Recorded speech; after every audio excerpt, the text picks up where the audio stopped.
Okay, today's session we are going to be discussing in the beginning about if are women obligated to go to shul or not to hear the laning.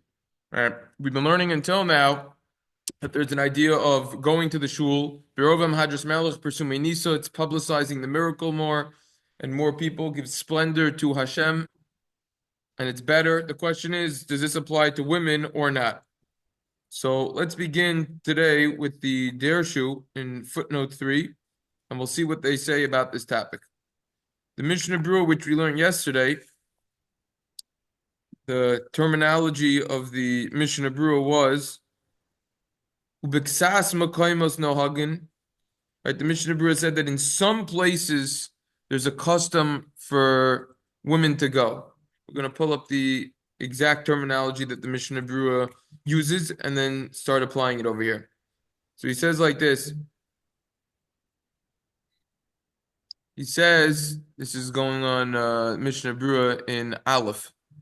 He says like this. He says, "Ubeksas makoimos nohagin," that in some places the custom is shehim holchos lebeis hakneses leezrus nashim l'shmoyo hakriya. In some places the custom is that women go to shul to the women's section to hear the laning.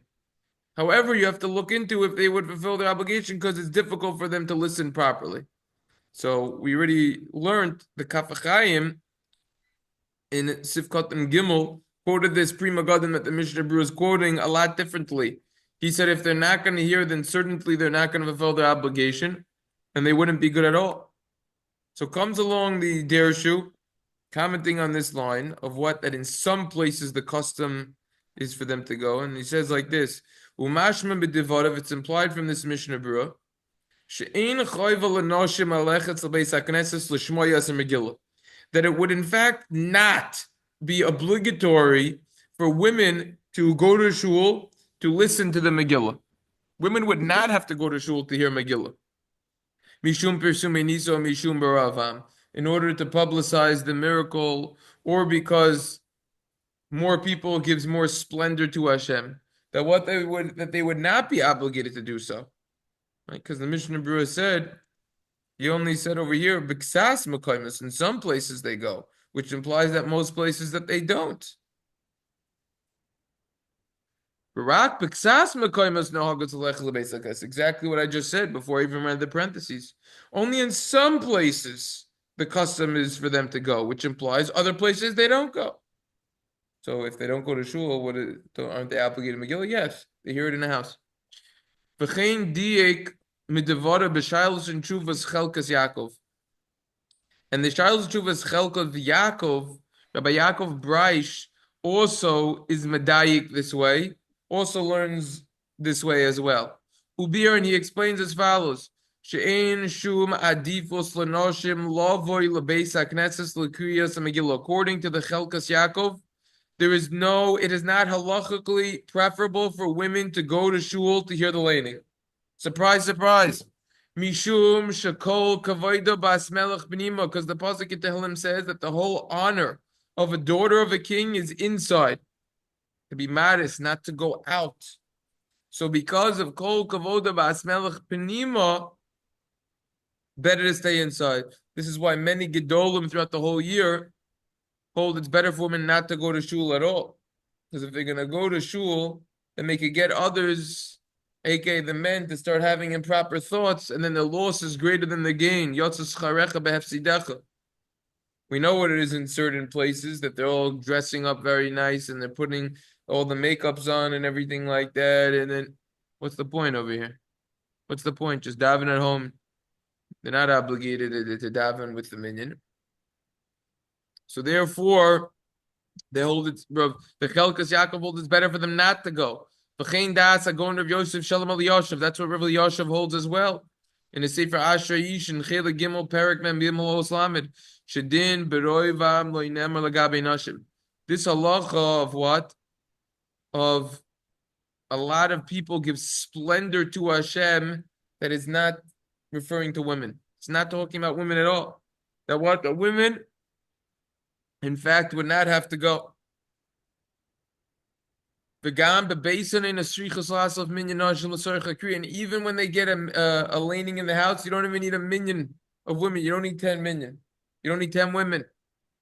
Achin Ra b'chayodim. However, take a look at the chayodim in Cloud Kufn and Hay and Sif Zayin Shekosav Shemitzah min amuvchar leilech lebeis hakneses hu v'ishto ubanav l'shmoyo hamegillah b'rovam. However, the chayodim seems to say otherwise. So we have a fabulous machlokes over here. The chayodim seems to say that what? That it is a mitzvah for them to go to shul, him and his wife and children, because it's Barovam. It's the majority of the nation gives splendor to the king. So we have a fabulous machlokes over here between the Chelkas Yaakov and Rav Eliyashiv arguing on this chayodim.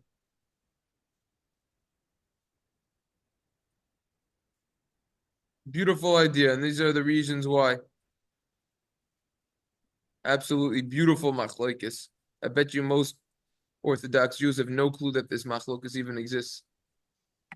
V'chein kosev akav v'chaim v'chein das agon Rav Chaim Kanievsky shegam lenoshim adifus lolechas beis hakneses ma'asher lishmo b'bayis. Rav Chaim Kanievsky also holds that what? That it's better for them to go to shul than hear it in the house. Rav Ber Alocha l'kaiman shekosev shetam havos ketanim v'ketanos l'beis hakneses lishmo Megillah b'tzibor hu kedei lefarsim haneis b'yoizer l'chanchem shegam b'gedlusam yishma'u hakriya b'tzibor. Bringing kids to shul to hear the laning of the Megillah, that's also in order to publicize the miracle and to educate them that when they get older, they should listen to the laning in the tzibor. Questions, comments on this? So no one says it's us, or it's just some people say it might be better for women to, better, but there's no one who says that, a woman can't go. Seems like the way that the Chelkas Yaakov is quoted over here, I have to look it up. I didn't look up this tshuva. But it seems like the way that he's quoting is he certainly holds that it is halachically not preferable. So it wouldn't be prohibited. It's a question of what's preferable. What does Hashem want of a woman? And something like this too. If you have like a woman coming for laning, or like a maftir or something like this. Actually, no, the more particular this, like, would they come? Should they come for Mariv too, or should they daven Mariv at home? They're not. I mean, they're not obligated in Mariv at all. If they want to daven Mariv, that's great. So if they're No, already I'm saying, there, you might as well daven Mariv. but so should would they try to come later so they don't come they come at the same time? That's what I was gonna address about this. That Baruch Hashem nowadays, there's a lot of shuls that they're built on the new construction with the intention that there's going to be two separate entrances. Now, obviously, we know that's not the case in many shuls, but there are many shuls that they have two separate entrances.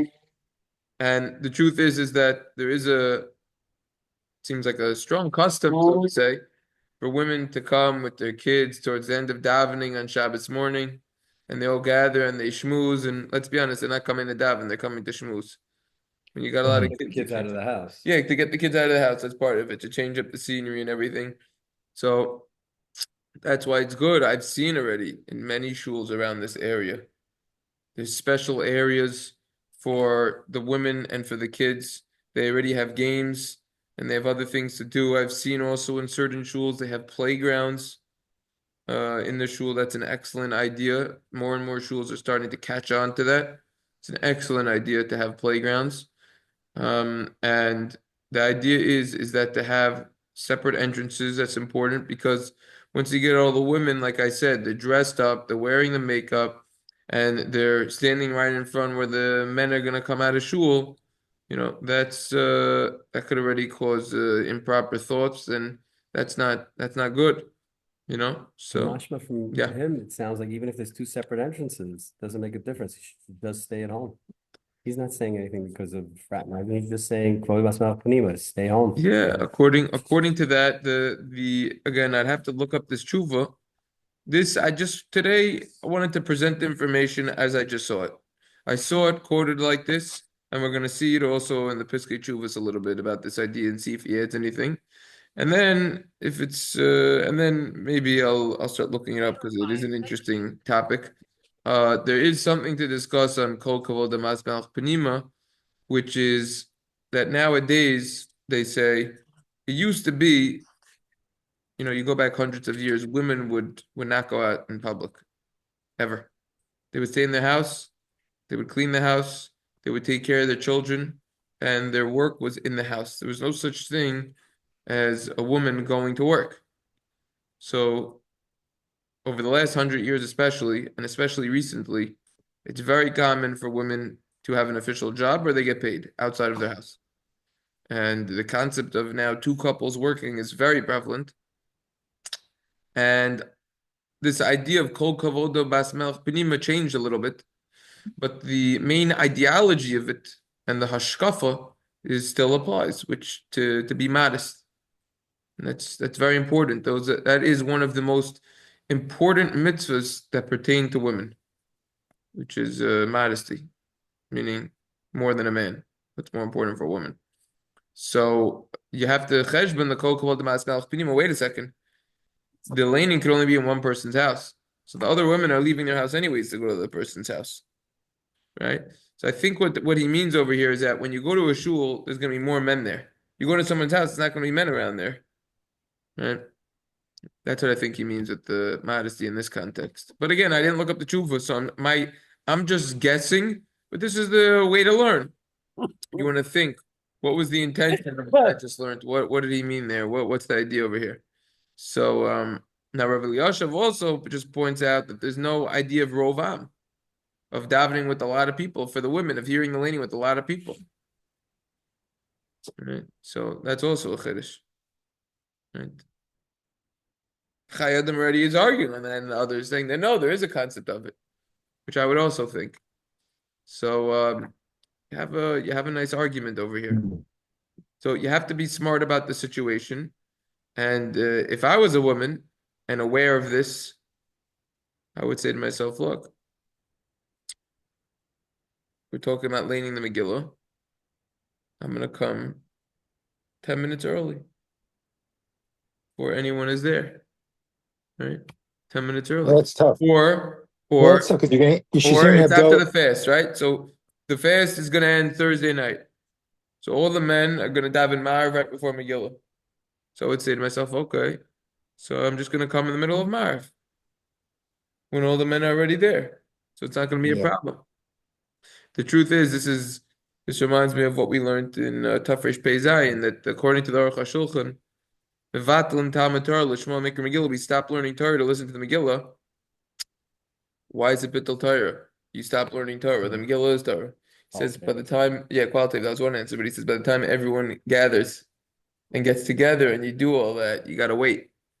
It's for the Megillah. So that's what I would add on that. Okay? Okay. Let's take a look, see if the Piskei Teshuvos adds anything, because he's gonna bring this down as well. Meloshin Zamash Shem Shim Chiyuv Medina Lanashim Leilach Lishmo Akriya Basic Haskil Kaim Berovim Hadras Melech Moshe Chai Shechayvu Anoshim V'Af Boivim Chuchal Lishmo Hakriya Kedin Chen Yeshikasu Shebemikra Shishrichim. Oh, so he brings that same exact idea, and then he says, let's say you have a situation. Shishrichim mi mibnei habayis lishar babayis kedei lishmor alati noikis. Let's say in a situation when you have someone from your house, right, needs to remain in the house to watch the kids, right? Our house. We can't go. What do you think we're gonna bring 3 kids under the age of 4? 4 kids soon already next year? It's Hashem. I mean, come on. So you got to leave someone in the house. I go to the first laning and you have the second laning later. The question is, who are you leaving in the house? You have a 11-year-old girl. Could you leave her to watch all the kids? I don't know legally the age that you need to be for kids to watch other kids, siblings, with no parents in the house. I actually looked into it slightly. I think officially, legally, there is no age if you're leaving for a short amount of time, just whenever they're old enough to Mhm. whatever. I think it could depend on the state level also, what to look into there. But the point is that you have someone who is uh who is staying in the house. Who should stay in the house? Right? Let's say you have a boy who's 12. You leave the boy in the house, or you bring the kid and let the mother come. Who is the L'chein yesh mi shekasu shebemikra shesrichim mi b'mnei habayis lishar b'bayis kedei lishmor al tinoikesh shin lavim beis hakas kedei shelo yavavu es Hashem. We're going to be learning about that in the last sip of this Siman Emir Hashem. Bringing children to shul to hear the laning. At what age? What age shouldn't you bring? Because they could cause a lot of what does he call it? I don't know. Yavavu. A lot of bilbul, a lot of commotion, a lot of disturbance. Odiv shehanoshim yishru b'bayis. In that case, u'beneim shegilu chinuch megil vav zayin. In that case, the women should stay in the house. The mother should stay in the house, and the boys who are 7 should go to shul, because there's more of a reason for them to hear the Megillah with a lot of people. Tremendous point here. O Zion, Yelchu, they should go. L'shmoya kriyas Megillah beis hakneses. All right. So that's according to one opinion. Oh, it's the same Rebbe Elyashiv over here. They shouldn't go to shul because of Ovam. They could hear Lechachil in the house. Same Chelkas Yaakov. They're all quoting the same thing, but this is a nice twist to the ruling over here. Very nice. So that's according to one opinion, that the boys should stay in the house.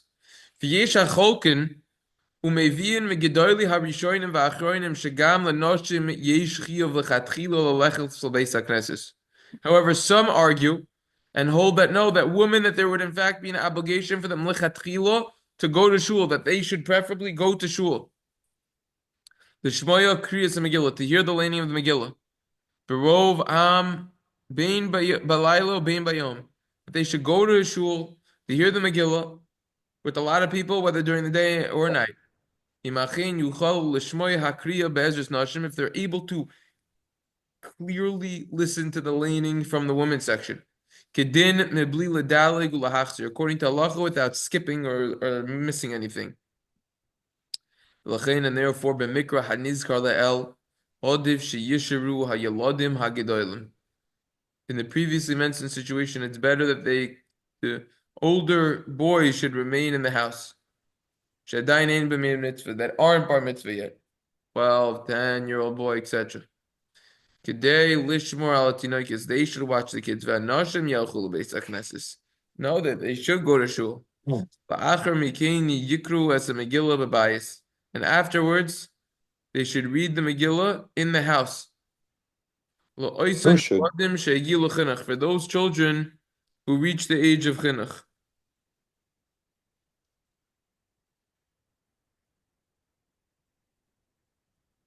Yikru as Megillah b'bayis la'oisin yalodim shegilu chinuch o shikru ba'atzmam im mesugal makach.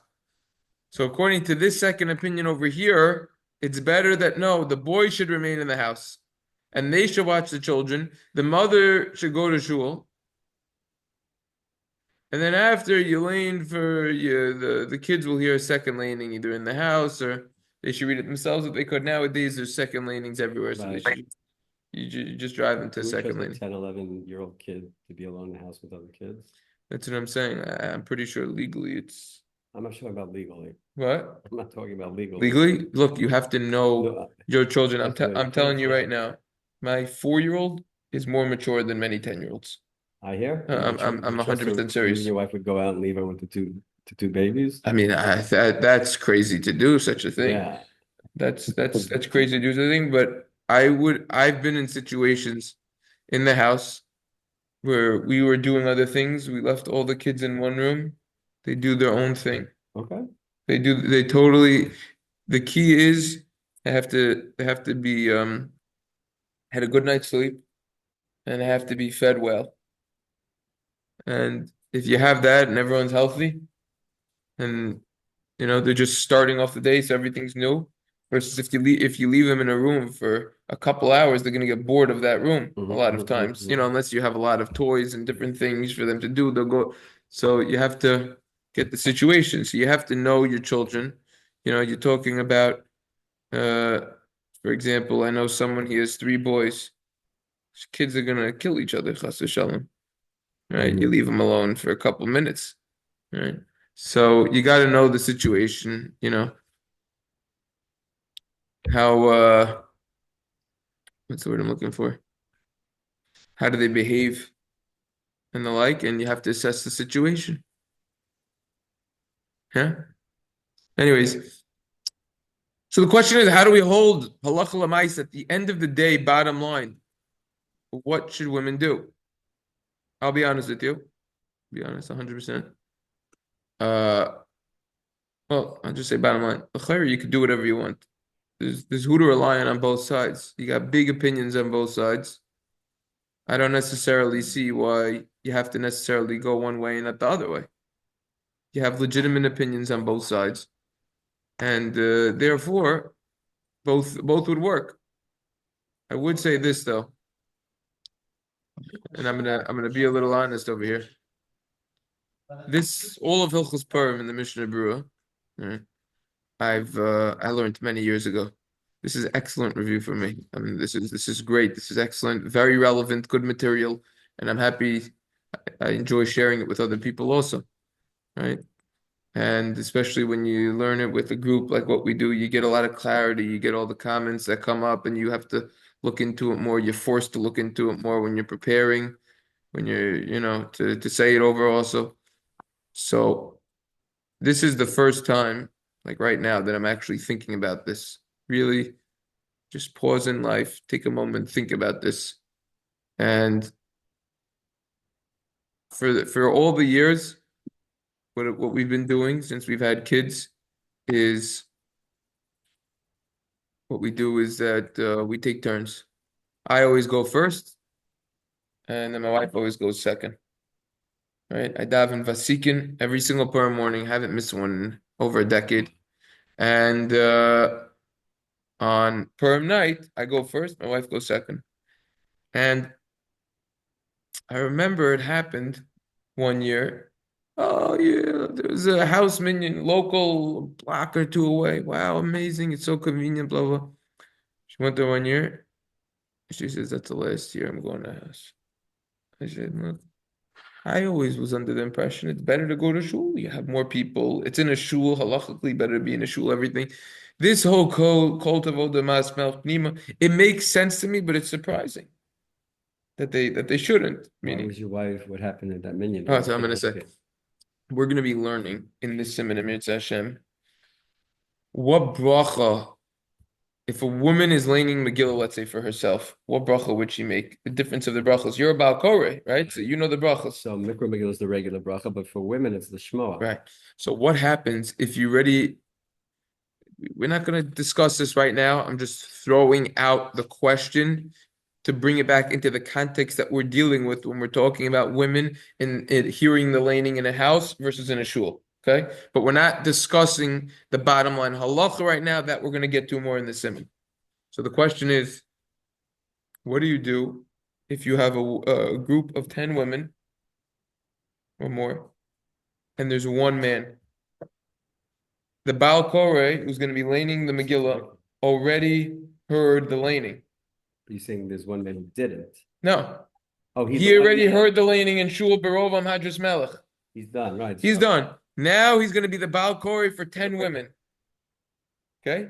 What is the bracha that he makes? I tell me if there's no men involved, maybe the woman should make the bracha. He's laning. I think he's laning. Right. I think Rabbi Brown told me that the woman. Okay, so we're gonna be learning about that. He told First of all, we already touched upon, and we're gonna be learning about it more. This is in this simon. That's the next topic that we're gonna be learning right now. When we're done with this. Do you say arvus for women? Right? So what's that happen? Arvus mitzat the brachas or Arvus mitzat Everything, the Mikra Megillah? everything, the whole thing. You have to say. I mean, obviously, Right. the punchline for Mikra goes yes because of. Why you can lay Megillah's psukim? You can lay it right now. I if you want. understand that, but then the women wouldn't be yotze if there's no Arvus. Is what I'm saying. Why not? They hear it. Their mitzvah is on Shmiya. What do you mean? They heard it. Why do you need Arvis for the Megillah? What are you talking? You need Arvis for a bracha. I have to be the Arvis for them. Why? You don't need an Arvis for them. Why do you need that? It's psukim. They're Yotzei Lishmaya. You just said the bracha is Lishmaya. They hear it.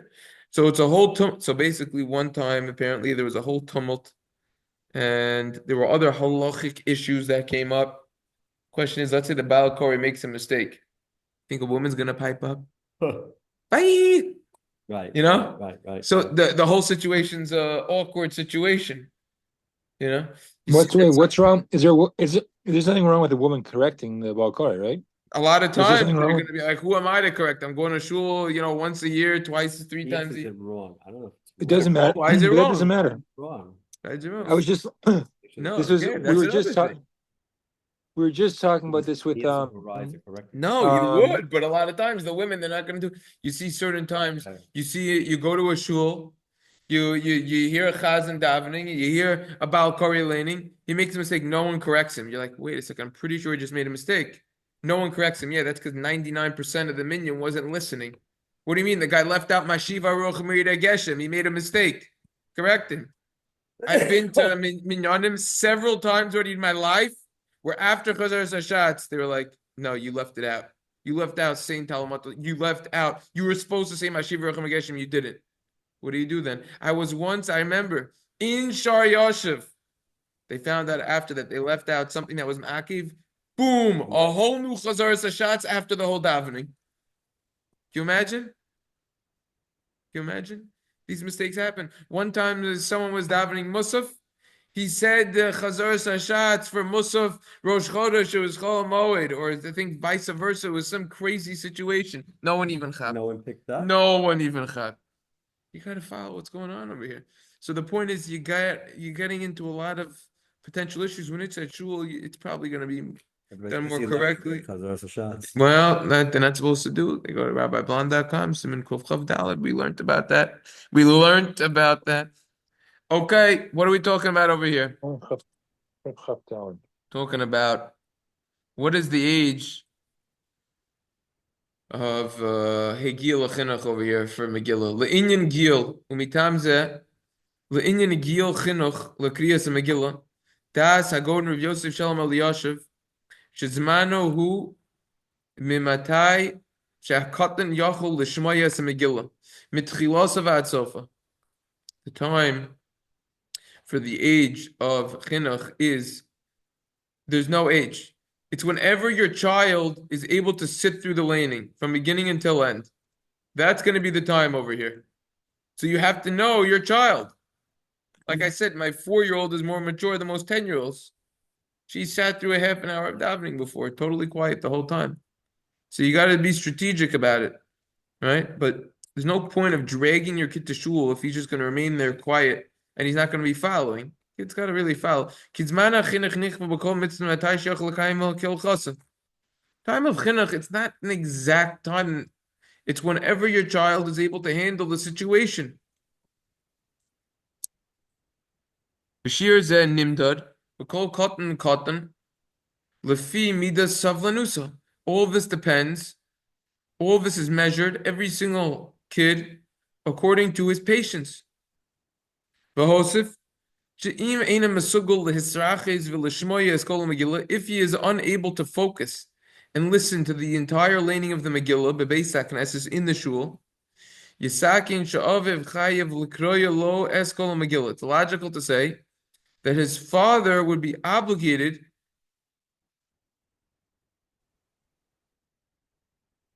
It's interesting. It's not giving out of the 10-minute warning there.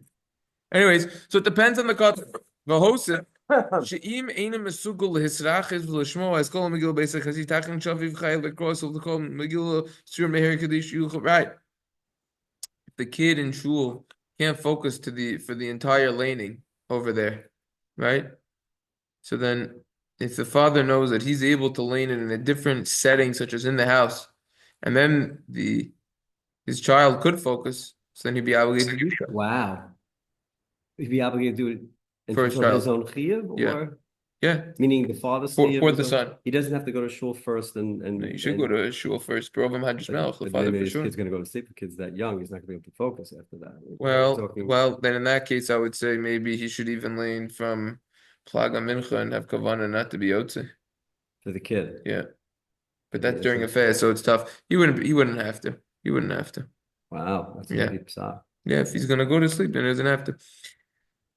However, Reb Chaim Kanevsky says, "Shel milvad hachoyva lechancho lekayim kol mitzvah kol chasus argam lechancho lahakir ulahavin es a mitzvahs kmo chinuch b'shas b'tainis yom kippurim," and therefore a katan who isn't able to hear the whole Megillah from beginning to the end. Oh wow! So Reb Chaim Kanevsky argues, according to Rav Elyashiv, the first opinion, it's all or nothing. According to Reb Chaim, he says no. If your child can't focus for the entire laning, no problem. Let him hear part of the laning. You should hear part of it. Part of it's better than none. This is a massive chiddush. Say that you can fill your obligation with And then part we'll of the just send him laning. out when he doesn't Yeah, exactly. get Kadesh Yaakov Yaveh Mahi Mitzvah Skris Megillah. At least he'll understand something. You're like, what is that? Why there's so many people here today? Question is, where is everyone else the rest of the year? That's the question. Something about Purim. with all these house minyanim, maybe. All these house minyanim, I don't know. They're weekday house minyanim, shachris, mincha, mar, weekday. What type of house minyanim are going on during the week? Not house minyanim during the week. Where's everyone else? Chayra Shalom. Yeah, I'm there. They're not all there. They're not all there. Rogam Mishnah Brulel. You don't just teach the kid how to bench the whole thing in one shot. You teach them little by little. You build incremental. Das Agon Reb Nisim Karelitz. She'im hakotten yodea lekrois kol Megillah nikra shegil lechinach. Afi min yachal shachal leishmo es kulo ki ha-mitzvah hi akriyav lo shmi. So according, this is like a third opinion. If the child knows how to read the entire Megillah, so then he's obligated in the whole thing. That's called that he reached the age of education, even though he's not able to focus to listen to the entire Megillah. Because the mitzvah is on the reading, not the hearing. So you have three different opinions. I like this. I mean, I think Reb Chaim Kanievsky is a chiddush, but you got to know your kid. That's basically what it comes down to over here. I thought that we were going to have time to finish all this today, but because we got in some side points, we're not. But let's at least see this last os when it comes to the reason why women. The truth is, this is really tomorrow. This is really something else. All right, I think that this is actually the next sif. That's sif hey. That's the next sif. Okay, so tomorrow what we're gonna tackle is women. This paragraph over here. We're gonna tackle that tomorrow, and also we're gonna tackle this Piskei Teshuvos tomorrow, which the topic is gonna be: could a woman fulfill? We're talking about over here if. Could you hear the laning from a woman and fulfill your obligation? We're going to be learning about that in another place in this simon as well, right? And also with children, could a child read the Megillah and cover the obligation for a man, for a woman? So we're going to be learning about all of that, and we're also going to see more about that in another sif, which is very important. So there's no point of starting this; it's just too long. So that's what we're going to try to tackle tomorrow. And the goal is to finish this entire simon before Purim. It's a lot of material, but we're gonna try to do it. That's the Okay. goal. All right. Sounds like a plan. All right. Very good. Okay, I might be out Friday. I'll have to see. Okay. Um, Try to we're taking a very I didn't realize